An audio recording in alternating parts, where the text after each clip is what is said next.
গল্প শ্মশানপাড়ার কালো ছায়া। মুর্শিদাবাদের এক ছোট্ট গ্রাম, নাম তার শালিপুর।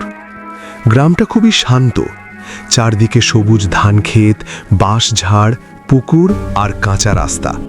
কিন্তু এই গ্রামের একদম শেষ প্রান্তে ছিল একটা জায়গা যেখানে কেউ সন্ধ্যের পর যেত না। জায়গাটার নাম ছিল শ্মশানপাড়া। লোকজন বলতো ওখানে নাকি একটা কালো ছায়া দেখা যায়। কেউ বলতো ওটা এক বিধবার আত্মা, কেউ বলতো অপূর্ণ প্রেমের অভিশাপ, আবার কেউ বলতো ওখানে আগুন ছাড়া নিজে নিজেই চিতা জ্বলে ওঠে। কিন্তু এসব গল্পে শহর থেকে আসা কলেজ পড়ুয়া ছেলে রাহুল বিশ্বাস করত না। নতুন অতিথি রাহুল তার মামার বাড়িতে ছুটি কাটাতে এসেছিল। গ্রামের সবাই তাকে সাবধান করল, সন্ধ্যার পর শ্মশান পাড়ার দিকে যাস না বাবা। রাহুল হেসে বলল, এগুলো কুসংস্কার, ভূত বলে কিছু নেই। কিন্তু গ্রামের বৃদ্ধ হরেকৃষ্ণ কাকা একদিন বললেন, ভূত থাক বা না থাক, কিছু জায়গায় মানুষের কান্না জমে থাকে, আর সেই কান্না কখনো কখনো ছায়া হয়ে ফিরে আসে।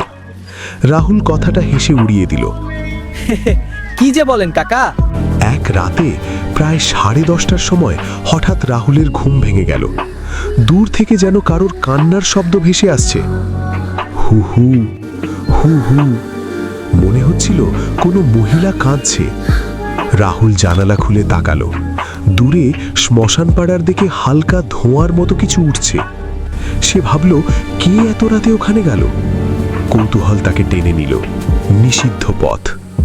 চাঁদের আলোয় কাঁচা রাস্তা ধরে রাহুল হাঁটতে লাগলো। চারপাশে ঝিঝি পোকার ডাক, বাঁশ ঝাড়ে হাওয়ার শব্দ। শ্মশানের কাছে পৌঁছতেই হঠাৎ ঠান্ডা বাতাস বইতে লাগলো। সে দেখল একটা পুরনো বটগাছের নিচে সাদা কাপড় পরা একটা মেয়ে দাঁড়িয়ে আছে। চুলগুলো লম্বা, মুখটা ঝাপসা। রাহুল ভাবল, কেউ নিশ্চয়ই মজা করছে। সে বলল, এই, কে ওখানে? মেয়েটা ধীরে ধীরে মাথা তুলল। চোখ দুটো অস্বাভাবিক বড় আর সম্পূর্ণ কালো। অতীতের গল্প। হঠাৎ চারপাশ অন্ধকার হয়ে গেল। রাহুলের মনে হলো সে যেন অন্য এক সময়ের মধ্যে ঢুকে গেছে। সে দেখতে পেল বছর 50 আগে এই গ্রামেই থাকতো এক মেয়ে, নন্দিতা। তার প্রেম ছিল গ্রামেরই এক ছেলের সাথে, কিন্তু গ্রামের লোকজন সেই প্রেম মেনে নেয়নি। এক রাতে নন্দিতাকে অপমান করে গ্রাম থেকে বের করে দেওয়া হয়।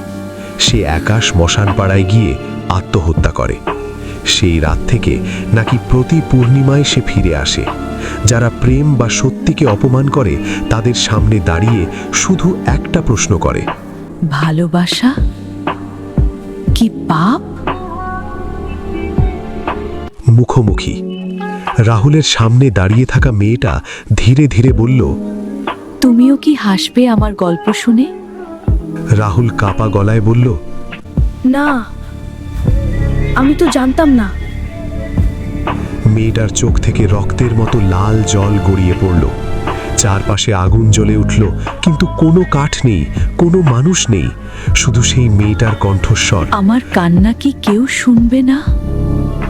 আমার কান্না কি কেউ শুনবে না? শেষ পরিণতি। পরের দিন সকালে গ্রামের লোকজন শ্মশানপাড়ায় রাহুলকে অচেতন অবস্থায় পেল। তার চুল সাদা হয়ে গেছে, চোখে ভয়। সে শুধু একটা কথাই বারবার বলছিল, ভালোবাসাকে অপমান করো না, ভালোবাসাকে অপমান করো না। ভালোবাসাকে অপমান করো না। তারপর থেকে রাহুল আর কখনো হাসেনি। গ্রামে একটা মন্দির তৈরি হয় নন্দিতার নামে।